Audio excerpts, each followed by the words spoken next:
Огромный привет! Мы сегодня поговорим о влоге канала Семья Бровченко. Влог был один, но очень такой вот был информативный. Пока я буду рассказывать, что произошло у них в этом самом влоге, вы ставьте лайки, пишите комментарии, подписывайтесь на канал и жмите на колокольчики. Лайки, пожалуйста, ставьте поактивнее, потому как говорят, что лайки продвигают видео. Если вы, конечно, считаете, что мой обзор заслуживает большего количества просмотров, поставьте ему лайк, пожалуйста. Ну, а мы переходим ко влогу канала Семья Бровченко. Прививки детям сделали, поехали с ними по поликлиникам. Думаю, ну, наконец-то, хоть когда-то детям прививки Бровченко сделают. И себе они тоже прививки стали делать. Думаю, о, что-то новенькое. И себе, и детям. Таня говорит, прям вот нагнали все прививки нагнали. Я так понимаю, что они по этому самому календарю прививок очень и очень отставали. Что случилось с Бровченко? Стали заботиться о здоровье детей так прям усиленно? Ну, не знаю, возможно. А возможно, с подачи опеки это все произошло. Тоже ж может быть. Кто его знает. Нам Таня не сказала, по какой причине такая прыть вдруг проявилась. Саша ушел с творческого кружка, говорит Таня. Да, вот ему там не понравилось. Но мы об этом говорили чуть ранее, да, почему... Как нам кажется, Саша ушел оттуда, потому как он чувствует, что он не так одет, не так выглядит, как остальные детки. Ему просто стыдно находиться среди своих сверстников, потому как Саша выглядит намного младше своих лет, и одет он намного хуже, чем его сотоварищи по этому самому кружку. На танцы, как выяснилось, Саша тоже ходить не хочет, и вообще ему танцевать не нравится, ни в коем случае, да. Ну, а Боря и Максим ходят на кружок, да. Но, тем не менее, Таня не хочет Сашу оставлять одного, тем более, что вот Боря и Максим ходят на кружок. Подростки – это отдельная категория людей, как я уже говорила. Подростки там вот как-то вот сами по себе. А вот детки помладше, вот их надо как-то социализировать, решила срочно Таня. Вот 100% там не обошлось без какого-то пинка под зад. Вот 100%. Просто так Таня палец о палец не ударила бы. А тут прям не хочешь на один кружок, давай на другой. Не хочешь на другой, давай на третий. Но куда-нибудь ты ходить все равно должен будешь. Таня говорит, потому как ты в школу не ходишь, и тут какая-никакая, мол, асоциализация. 100% без пинка не обошлось. Кто этот пинок дал, непонятно. Таня об этом нам, конечно, никогда и не расскажет. Но можем догадываться, что это опека, скорее всего. Ну, а кто еще может пинка дать? Вот. Ну и решили ребенка отдать на спортивную гимнастику и на физподготовку. Какой-нибудь такой спортивный кружок. И выяснилось, что в принципе-то Саша может сам ходить, ездить на всякие кружки. Да, он, оказывается, на метро сам ездит, представляете? И сам, как Таня выразилась, исследует местность. Думаю, ладно, Саша... Он, ну, по возрасту он большой, а по росту он маленький. Ну, неужели Таня не боится? Где-то кто-то толкнет его, где-то какая-то давка в том метро, в каком-нибудь автобусе. Ну, мало ли что, в общественном транспорте каком-то. Неужели Таня этого не боится? И со спокойной душой отпускает ребенка. В одну сторону, в другую сторону, уж тем более на метро. Я вообще не знаю, как ребенок ездит сам. Но с одной стороны, с другой стороны, если на самом деле может ориентироваться во всех этих самых ветках, во всех пересадках и так далее, то это, конечно, огромный плюс. Опять же, если Таня нам не врет. И что значит исследует местность? Представляете, вряд ли Таня ему дала денег, поэтому ребенок голодный ходит, но исследующий местность. Немного непонятно. Нет, чтобы взять этого самого Сашу, да, вот хотя бы один раз с ним съездить, Тане или Боре, ну, чтобы взрослый был какой-то рядом. Чтобы показать ему, где какая есть, может быть, точка общественного питания. Вот куда можно зайти поесть, к примеру, да?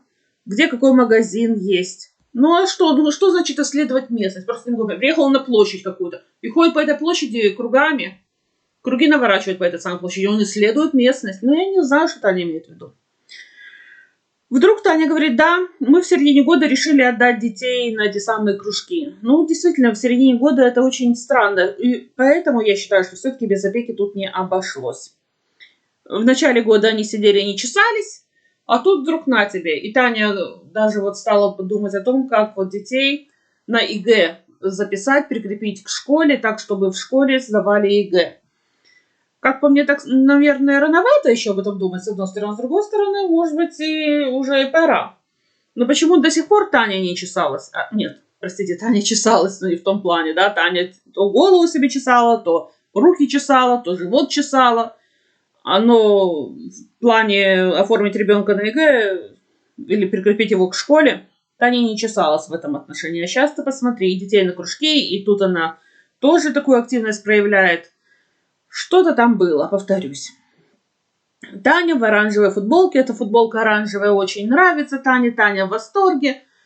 В общем, да, эта футболка обтягивает Таню похлеще той сиреневой. Хотя, казалось бы, да, хуже, чем сиреневая обтягивает, уже никакая обтянуть не может. Но Таня просто в восторге. Говорит, вот теперь надо присматриваться, мол, к оранжевому цвету. Да, Таня, и еще на размер меньше возьми футболочку, так, чтобы она на тебе лопнула в очередной раз. В один прекрасный момент. Ну вот в итоге перестроили, как выразилась Таня, Сашу на физподготовку и основы легкой атлетики. Но говорит так, чтобы не поднимал тяжести, да-да, так, чтобы гантели он там не поднимал, так, чтобы он штанги там не поднимал. И вот вы знаете, абсолютно верно, вы мне написали в чате, в моем телеграм-чате, где говорим про Бровченко, очень верно написали относительно этих самых поднятий тяжестей. Дети таскают баулы клетчатые, младшие дети, в частности, Саша, к примеру, да, и Боря маленький, и сахар из магазина таскают, и баулы таскают, и Боре на работе помогают дети постарше. И это нормально. А тут ты подумай, какая забота о детях. Таня боится, что вот гантели они будут поднимать, они тяжелые, и штанга тоже вот тяжелая. Мол, надо спину беречь с молоду, как заявил Боря-старший. Ну, тут я, конечно, с ним соглашусь. Да, спину надо беречь.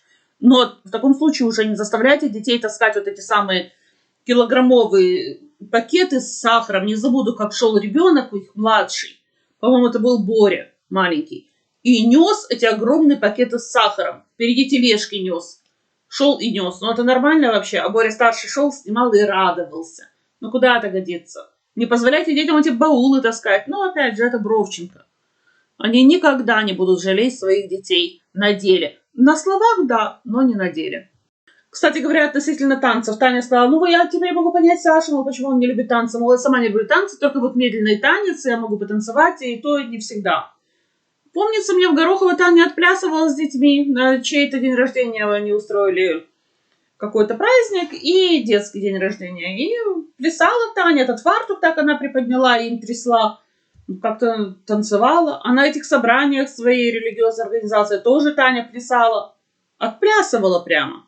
И после этого она говорит, что не люблю я, не-не-не, я не танцую. Тоже врет, нагло врет Таня. И, кстати говоря, Боря маленький, которого Таня, как она выразилась, пристроила на кружок, будет ходить только до тех пор, пока вот они в городе живут. Где была Таня эти 1,5 года, пока вот они в городе жили? Почему ребенок не ходил ни на какие кружки? Тоже загадка. Но опять же, почему только сейчас он вдруг внезапно пошел, когда, ну, по расчетам Тани и Бори старшего, до их переезда в дом около 5 месяцев остается, хотя я думаю, что больше, чем 5 месяцев. Вот, значит, все-таки был хороший пинок под зад, повторюсь, не без этого. Так что Боря будет ходить на кружки только пока вот они в городе. Мол, ловите момент, что называется. И Таня говорит, вот, Борю тоже взяли на спортивные какие-то кружки. Почему? Потому как он шустрый, мол, 8 раз подтягивается уже. Но я не сказала бы, что Боря шустрый, он совсем не шустрый. Но Таня решила, раз отдавать детей, то уже лучше их отдать, надо, по крайней мере, я так думаю, в один кружок, так, чтобы не заморачиваться, потом их не собирать по всем кружкам. Да, сначала в один кружок поехать, забрать ребенка, потом в другой. Или завести сначала на один кружок одного, потом на другой кружок другого. Всех в один кружок. Если была бы возможность, Таня была просто счастлива. Говорит, что если будет какая-нибудь секция там у них в том селе, где вот они дом строят, то тогда, мол, Боря будет ходить в каком-нибудь клубе, если будет какая-нибудь секция. Если не будет, то значит все. Вся социализация Бори закончится. С одной стороны. А с другой стороны, если снова будет пинок под зад, то Таня, как миленькая, сядет на общественный транспорт и поедет с ребенком в город. Ведь Таня говорила, что вроде они недалеко от города собираются покупать эту самую землю и строить дом. Ну, уже купили землю, да, вот и посадили дом, как выразился Боря-старший. Не очень далеко от города, так что, в принципе, можно будет добираться общественным транспортом. Я думаю, что Бровченко учли этот момент и не надеются не только на свои автомобили. Они, я думаю, надеются на то, что остановка будет рядом общественного транспорта, и можно будет в любой момент в город съездить. Но мало ли что, действительно. Это удобно, это хорошо, это здорово, если есть такая возможность. Пришли в магазин за рыбой. И я смотрю, много рыбы действительно в этих холодильниках, но не устраивает ни Таню, ни Борю выбор этот. Ни в коем случае. Им нужен карась и мойва. Вы представляете? А еще лучше, если бы еще и минтай там был. Вообще мойвой кормят кошек. Мойвочку берут для кошечек обычно. Карась – это не та рыба, которую можно давать детям, только как она очень костлявая. Конечно, если правильно приготовить карася, то получается он такой сладенький и без костей. Но опять же, это надо уметь готовить, не каждый может так пожарить карася. Уж тем более я на тайные кулинарные способности вообще не полагаюсь. Вот. Ну, а минтай, тоже так себе рыба для того, чтобы детям дать. Там куча всякой рыбы была. Да, она вся мороженая, перемороженная, но все равно. Вот даже та мороженая, перемороженную, которую они не взяли, лучше, чем мороженый, перемороженный карась, мойва, или минтай. Но Таня этого не понимает. Зато они увидели там креветок. И они набрали себе сначала 1 пакет креветок, потом еще 2 пакета креветок. Представляете, я так понимаю, что это только Таня и Боря эти самые креветки. Потом Таня еще увидела какие-то консервы, взяла с копчеными кусочками горбуши. Копченые, да. Лосось какой-то там кусочками. Печень трески или икра трески. В общем, короче говоря, вот такие вот рыбные консервы понабирала Таня, а Боря захотел шпроты. И Таня Боре взяла шпроты. Представляете, Боре одному. Хотя Боря сказал, что еще и этот Тимофей, даже не Боря, Таня, еще и этот Тимофей хотел шпроты. Представляете, этот, кошмар какой-то. Почему такое отношение к детям, я вообще понять не могу. Взяли еще шоколадок, несколько штук Степа. Золотой Степ, или как он там называется, я понимаю, это все Боря, да. Зефир взяли, печенье в виде грибочков и 2 пакета, 2 упаковки с пакетами, будем так говорить. Стаканы, 12 штук Таня взяла, говорит, не любит она чашки с ручками. Думаю, нормально, а как ты чай собираешься пить из стаканов? Не понимаю, если ты чашки с ручками не любишь. Будешь держать горячий стеклянный стакан, тебе, видимо, удобнее. Но Таня говорит, вот соки, компоты наливать. Думала, а часто у вас бывают соки и компоты? По-моему, очень редко они у вас бывают. Там всякие напитки, морсы, да? Не знаю. Но целых 12 стаканов Таня взяла стеклянных. Что будет, если дети их разобьют? Будут склеивать? Как тот флакон с духами, да? Флакон духов? Не знаю. Наверное, будут склеивать дети. Ох, бедные те дети. Оказывается, Бровченко объелись оливье и крабового салата. Представляете? Объелись прямо. Рты объелись, ни больше, ни меньше. Теперь Таня редко делает эти салаты так, чтобы они полупраздничными оставались. Я вообще не понимаю, как можно так вот говорить, так нагло врать. Прям, Таня врет. Я не видела, чтобы Таня, как надо выжать, каждый день она оливье готовит и каждый день крабовый этот самый салат.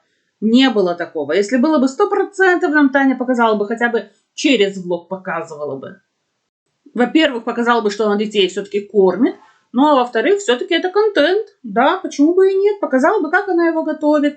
Может быть, детки там помогали бы, и так далее. Младшие детки, старшие уже не хотят сниматься. Зато старшие хотят работать, как выяснилось. Боря старший после того, как, я забегаю вперед, могу сказать, после того, как вот они поездили по магазинам, Боря старший вместе с Пашей поехали, я так понимаю, Пашу устраивать на работу. По крайней мере, узнавать об условиях работы для Паши. Представляете? Все, подростки уже работают. Ужас какой-то. И Таня это говорит со спокойной душой, с чистой совестью. Таня считает, что так и надо, да. Таня вообще не понимает, что такое образование. После школы, да, должно быть какое-то образование, какой-нибудь техникум, училище хотя бы какое-нибудь, на крайний случай. Вон Колесникова и те детей в училище пристроили. Правда, непонятно, учатся они там или нет, но тем не менее. 2 детей старших они поначалу точно пристроили в училище. Но чем дети Бровченко хуже детей Колесниковых? Дети Бровченко намного сообразительнее детей Колесниковых, кстати говоря. Я думаю, они потянули бы училище, а то и технику. Но нет, Таня решила, что надо работать. Ну да, ипотека, еще раз ипотека. Ее надо выплачивать. А кто будет выплачивать? Боря? Боря не будет выплачивать. Боре вон зарплата какая сумасшедшая нужна. Кто, правда, будет ее выплачивать ему такую сумасшедшую, я не знаю. 130 тысяч, ну плюс-минус. Интересно, кем будет работать Паша, где и вообще как Таня будет спать спокойно, зная, что ее ребенок не учится, а работает для того, чтобы помогать семье материально. Вообще, я не понимаю, у меня в голове это не укладывается. Вообще не думает о будущем своих детей. Боря и Таня были в магазине вместе с Максимкой.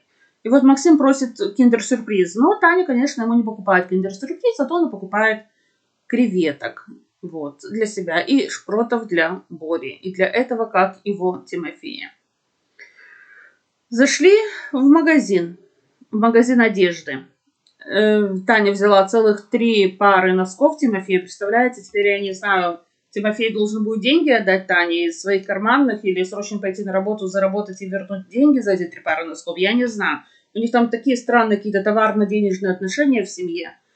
Так что вполне возможно, Тимофей должен будет изыскивать какие-то возможности с тем, чтобы вернуть маме то, что вот она потратила на его носки. Боря себе примеряет костюм для работы. Один какой-то такого темно-защитного цвета, второй какой-то черный. Ну, черный он забраковал, он еще и дороже был. Ну, взял тот себе, который подешевле и защитного цвета, такой раскраски. Кроссовки Таня себе выбирает. Думаю, вот, ну, наконец-то. В прошлом влоге Таня тоже собиралась кроссовки себе купить, но что-то не срослось. А тут, смотрю, такой выбор хороший. Таня выбрала себе белые кроссовки. Да, сначала мне очень понравились, но потом она поняла, что где-то они ей жмут, не то, не так. И для чего они ей нужны? Оказывается, под платье. Я это когда услышала, думаю, Таня, какое может быть платье с кроссовками? Но Таня твердо уверена в том, что белые кроссовки подойдут под любое платье, да. На каблуках Таня не умеет ходить, и даже стоять на них толком не умеет, поэтому будет ходить в кроссовках. Я как представила эту картину, думаю, да, Таня, кошмар какой-то. Но Таня заявила, что эти кроссовки она берет для того, чтобы в них ходить по залу. Мол, в зимней обуви нормально едешь, это понимаю, в транспорте общественном, а по залу хорошо идешь в кроссовках. То есть ты с собой берешь как сменную обувь эти самые кроссовки, и в этих самых кроссовках ты пришел в зал. Я понимаю, для чего? Для того, чтобы было удобно потанцевать, опять же, по вопросу о танцах. Да, это та, которая не любит танцевать. Ведь если речь шла бы о том, чтобы сидеть и слушать какие-то лекции или что они там в зале делают, да, то, конечно, понятное дело, можно было бы и в туфлях посидеть на каблуке. А если двигаться, а Таня говорит, не умеет ходить на каблуках, то, конечно, кроссовки, ну, по мнению Тани, это самое то. И опять же, двигаться как? Танцевать. Опять же, Таня нам соврала. Да, Таня в очередной раз нам соврала о том, что она не любит танцевать. Вот. И черные кроссовочки она тоже хочет себе выбрать, но в черных она хочет просто ходить. Вот еще раз подтверждает все-таки этот момент то, что Таня врет, что она не любит танцевать. Значит, в черных она будет просто ходить по городу, а в белых она будет по залу хорошо ходить, то есть танцевать. Вот, ну и проголодались они, и зашли в какое-то кафе, взяли щи, салат, компотик, пюре с тефтелькой каждому, как казалось бы, да, на 3. Но, как выяснилось, щи, салат, компот и пюре с тефтелькой получили только Таня и Боря. Ели только Таня и Боря.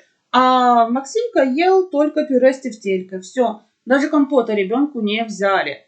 Компот он пил из стакана Бори.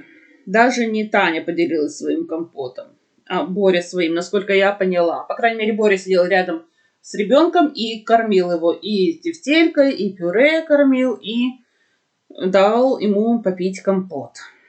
В общем, я просто в ужасе. И, конечно, они счастливы, что всего 600 рублей потратили на ужин или там обед на 3, хотя, в принципе, это на 2.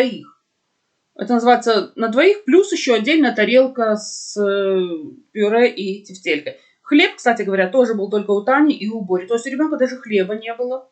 У него то практически ничего и не было.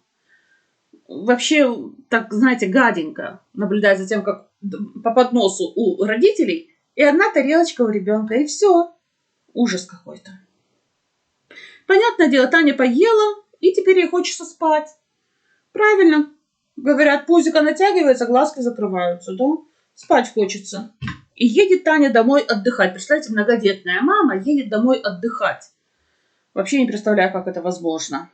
Ну, а Боря, видимо, не устал, и ему спать не хочется. Поэтому, как я уже говорила чуть выше, Боря с Пашей по поводу подработки для Паши поехали выяснять все моменты. И еще, что мне очень понравилось, как Таня выразилась, купила она 4 штуки белья. Не 4 единицы, а 4 штуки. Я надеюсь, что все-таки это верхняя часть. Потому как Таня очень часто дефилирует без верхней части белья. Вот, и это крайне некрасиво. И уже несколько раз говорили о том, что, по крайней мере, я в обзорах точно говорила, и уверена, и в комментариях писали, что некрасиво, что надо хорошее белье, чтобы поддерживало, ну и так далее, да, и форма, чтобы красивая была. Вот, ну, вроде как Таня что-то купила. Грозилась она в Миловице, конечно, это все приобрести, помните, давненько уже. Но теперь я так понимаю, что не в Миловице, в этом самом магазине одежды и обуви, но тем не менее что-то новенькое Таня купила, и это хорошо. Посмотрим, конечно, как это будет на Тане смотреться. И будет ли вообще, в принципе, Таня надевать нижнее белье, когда она будет снимать свои влоги? Вот просто интересно. Или она будет сидеть и греть себе мысли, у меня есть 4 штуки. Есть у меня. Но надевать, мол, я не буду. Может быть, и такой вариант.